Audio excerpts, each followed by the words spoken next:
जी अस्सलाम वालेकुम। देश और परदेश से के तमाम देखने वाले, सुनने वाले, चाहने वाले दोस्तों को प्यार भरा सलाम। मैं हूं अदील एहसान और मैं मौजूद हूं बरतानिया के शहर न्यू कैसल अपॉन टाइन की एक इंतहाई खूबसूरत लोकेशन विटली बे पर। तो आज की ये जो वीडियो बनाई जा रही है तो बड़ा एक इंटरेस्टिंग क्वेश्चन था मेरे यूट्यूब के पेज देश और परदेश से पर। तो आपको मैं ये क्वेश्चन बताता हूँ। इन्होंने लिखा जी, भाई एयरपोर्ट पर कौन कौन से डॉक्यूमेंट्स चेक होते हैं, प्लीज़ एक वीडियो इस पर बना दें। मैंने इटली से लिस्बन आना है, 10 दिन के बाद की टिकट है रायनेयर की। और ये सवाल हुआ इनका, या इससे मिलते जुलते सवाल अक्सर ये पूछा जाता है कि जी मैं अगर एयरपोर्ट पर आऊँगा तो मेरे पास कौन कौन से डॉक्यूमेंट्स होने चाहिए, एयरपोर्ट पर किस तरह के सवाल पूछे जाते हैं, और सामान ज़्यादा होगा तो कोई मसला तो नहीं होगा, और कौन कौन से मैं डॉक्यूमेंट साथ लेके आऊँ। तो इससे मिलते जुलते सवाल वो सब लोग स्पेशली जो पहली मर्तबा ट्रैवल कर रहे होते हैं तो उनके अक्सर ये इस तरह की कन्फ्यूजन होती है कि जी हम यूरोप पहली बार आ रहे हैं तो हमें किस तरह के डॉक्यूमेंट साथ लेकर आना चाहिए, और इसके अलावा जो इमिग्रेशन ऑफिसर्स हैं वो किस तरह के सवाल पूछ सकते हैं एयरपोर्ट पे। तो मैं अपने एक्सपीरियंस के हिसाब से कुछ चीज़ें आपके साथ शेयर कर सकता हूं जो मेरा पर्सनल एक्सपीरियंस है, जो मैंने खुद देखा है। सबसे ज़्यादा अगर सवाल आप कहें एयरपोर्ट पर इमिग्रेशन की जानिब से, तो मेरा ख्याल है यूके की जो इमिग्रेशन है, यूके बॉर्डर एजेंसी, सबसे ज़्यादा सवाल जो है ये यूके बॉर्डर एजेंसी इनकी तरफ से पूछे जाते हैं। और मेनली यही चेक किया जाता है कि आपका वीज़ा जो है ये आपने सही तरीके से लिया था, और मेन ये भी फोकस कर रहा होता है आपकी एप्लीकेशन पर कि आपकी एप्लीकेशन में जो आपने डिटेल्स लिखी थी वीज़ा हासिल करने के लिए, तो ये सब डिटेल जो हैं ये टैली की जाती हैं। आप सवाल इस तरह के पूछे जाते हैं कि जी आप कितनी देर के लिए आए हैं, और आप यहाँ पर रहकर क्या करेंगे, आप किसके पास आए हैं, और आप जिस भी मुल्क से आए हों वहाँ पे आप करते क्या हैं, और कितनी देर का आप स्टे है, कब वापस चले जाएंगे। और अगर किसी पर शक हो तो फिर इसके अलावा भी मज़ीद सवाल पूछे जाते हैं। तो लेकिन जो मेरा ज़ाती एक्सपीरियंस है तो यूके का, तो यहाँ पे ये लाजमी इस तरह के सवाल जो हैं वो अक्सर देखने में या सुनने में आया कि पूछे जाते हैं। लेकिन अगर बाकी यूरोप की बात की जाए, स्पेशली अगर मैं शेंगन जोन की बात करूँ, तो मैंने हॉलैंड का भी ट्रैवल किया हुआ है, मैं फ़्रांस भी गया हूँ, इटली भी गया हूँ, जर्मनी भी गया हूँ, पुर्तगाल, स्पेन, इसके अलावा चेक रिपब्लिक, माल्टा और स्विट्ज़रलैंड।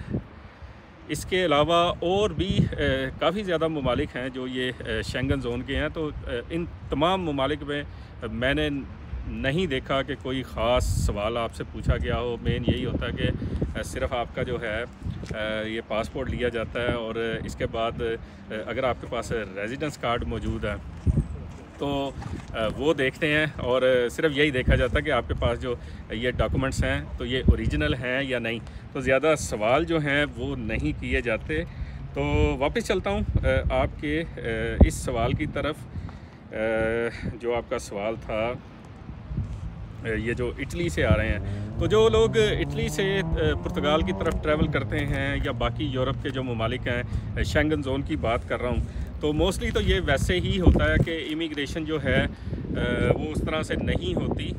ये आपको चेक ज़रूर कर सकते हैं, लेकिन ये जैसे आप पाकिस्तान से या किसी भी दूसरे ऐसे कंट्री से जो कि शेंगन में मौजूद नहीं है, तो वहाँ से तो प्रॉपर ज़ाहिर है आपके पासपोर्ट पे स्टैंप लगाई जाती है इमिग्रेशन की, और अगर आप आ रहे हैं तो एंट्री की स्टैंप होती है, अगर आप शेंगन जोन से बाहर जा रहे हैं तो एग्ज़िट की स्टैंप लगाई जाती है। लेकिन इटली से जब आप पुर्तगाल आएंगे तो हो सकता है आपकी इमिग्रेशन की जाए, लेकिन जिसके चांसेस जो हैं वो बहुत कम होते हैं। तो इसलिए यहाँ पे तो इमिग्रेशन का उस तरह से चेक नहीं होगा, लेकिन कुछ ना कुछ किसी को भी रैंडमली रोक के पूछा जा सकता है, पासपोर्ट देखा जा सकता है, वीज़ा देखा जा सकता है। और दूसरा इसके अलावा जो लोग ये कहते हैं कि जी हम कागज़ात कौन कौन से लेकर आएँ, स्पेशली पुर्तगाल की बात करूँगा, तो पुर्तगाल के हवाले से आपको यही कहूँगा कि अक्सर लोग ये समझ रहे होते हैं कि जी हम कोई कागज़ों का ना कोई बहुत बड़ा पलंदा वो अपने साथ लेके आएँ क्योंकि हम इमिग्रेशन के लिए जा रहे हैं, तो ये हरगिज़ ऐसा नहीं है। जब आप फ़र्स्ट टाइम पुर्तगाल में आ रहे हैं तो आपको अपना निफ़ नंबर बनवाने के लिए सिर्फ़ और सिर्फ आपका पासपोर्ट चाहिए होता है, और पासपोर्ट के अलावा आपके पास आपका एक प्रूफ ऑफ एड्रेस, जिस भी मुल्क में आप रहते हैं या जहाँ से आपने वीज़ा लिया था या जहाँ के आप नेशनल हैं, तो वहाँ का एक सिर्फ आपको प्रूफ ऑफ एड्रेस चाहिए होता है, जिस पे आपका वो बिजली का बिल हो सकता है, गैस का बिल हो सकता है, पानी का बिल हो सकता है, फ़ोन का बिल हो सकता है, और इसके अलावा कोई आपका डिप्लोमा हो सकता है, कोई आपकी डिग्री हो सकती है, अगर उस पर किसी किस्म का कोई एड्रेस वगैरह लिखा हो, लेकिन वो एड्रेस जो है वो इंग्लिश में होना चाहिए। तो ये दो मेन डॉक्यूमेंट्स, यानी आपका पासपोर्ट और दूसरा प्रूफ ऑफ एड्रेस, सिर्फ ये दो डॉक्यूमेंट्स चाहिए होते हैं। तो ये लाजमी नहीं है कि आप कोई कागज़ों का ढेर उठा लाएँ, आप अपना बर्थ सर्टिफिकेट ले आएँ, आप जनाब अपना FRC ले आएँ, मैरिज सर्टिफिकेट ले आएँ, और बहुत ज़्यादा डॉक्यूमेंट्स आप सिर्फ ये समझ के कि शायद आप इमिग्रेशन के लिए आ रहे हैं। तो लेकिन मैं ये आपको बिल्कुल मना नहीं करूँगा कि जो भी आपके ज़ाती डॉक्यूमेंट्स हैं उनको आप घर पे छोड़ के आएँ। अगर आप लाना चाहते हैं तो इसमें कोई ऐसी मसले वाली बात नहीं है, आप सब डॉक्यूमेंट्स ले आएँ। लेकिन अगर आप इमिग्रेशन को फोकस करके आ रहे हैं तो फिर सिर्फ ये दो मेन डॉक्यूमेंट्स शुरू में चाहिए होते हैं।